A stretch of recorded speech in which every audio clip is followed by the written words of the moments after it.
Now we move on to the fourth committee work structure, which is called the mixed committee work structure, which basically takes kind of combines the Disney method and the adapted committee work structure.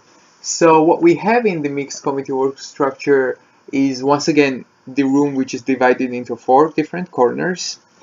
We have corner number one, corner number two, corner number three, corner number four, or you could have just three or like not obviously not corners, but you could have five or three different areas depending on how many categories you want the topic question to be divided into. So this is once again for big complex topics which even in the topic question have many questions that need to be answered, many different aspects, and you as a chair, if you want to make sure that all of them are covered by the delegates, and that to make sure that they don't forget them, this is a method you could use. So what you would do is, together with the delegates, I would personally suggest for the delegates to name the big categories themselves. However, if they are missing a big category, you could somehow remind them, or as you've already done the knowledge sharing at this point, they should kind of know what the big aspects of the topic are. So they name those big categories. It could be four, it could be three, it could be five, and then you write those categories down on a paper and you put them in the different areas of the room. So that the ideal number would be four, as you would have four corners, but it could be different. After that, what you do is you give time for break. You divide the committee into small groups. It could be pairs, depending on the number of delegates. But thus, as this committee work, as this structure requires dividing the delegates into at least three groups, you usually need at least 7 or 8 people for this to work. So this is only for big committees. Um, you divide the delegates into different groups, which also helps them socialize with each other, and it also helps some of the shyer delegates to speak up more as they are now in smaller group and they can discuss their ideas more freely. And what you do is you basically have if you have four corners, if you have four categories, then you have 4 different rounds of brainstorming.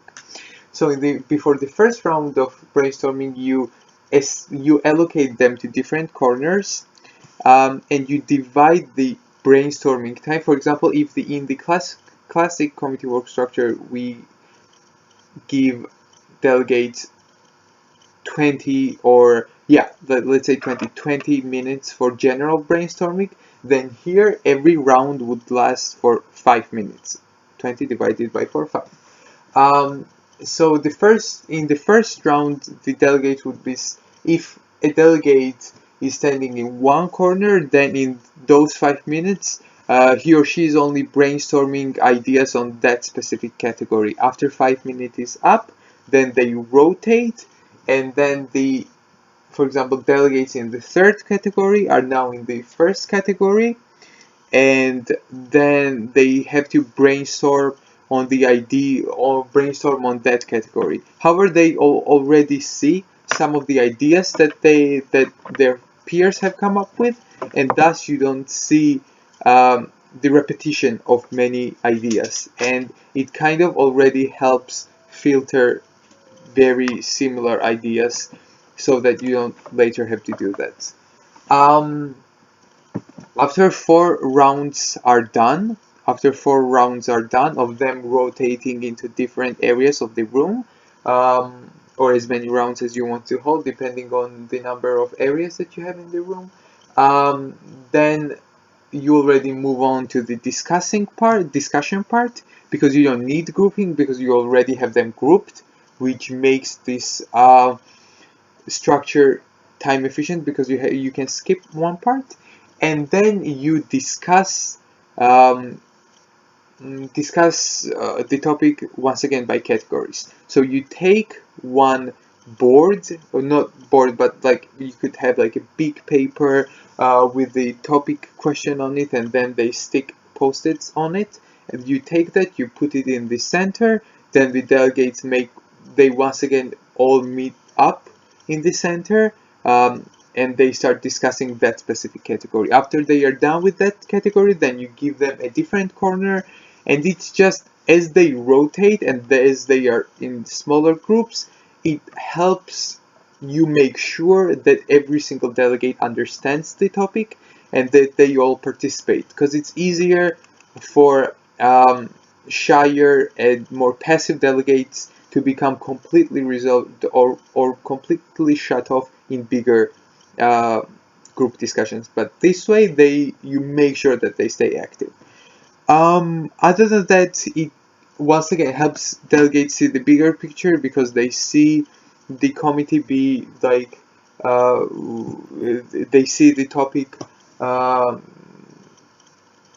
in like different all the aspects of the topic basically, and yeah, that's basically, and it's dynamic as well.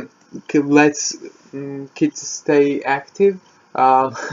Say, it helps delegates be active, keeps their energy up, just like the Disney method does.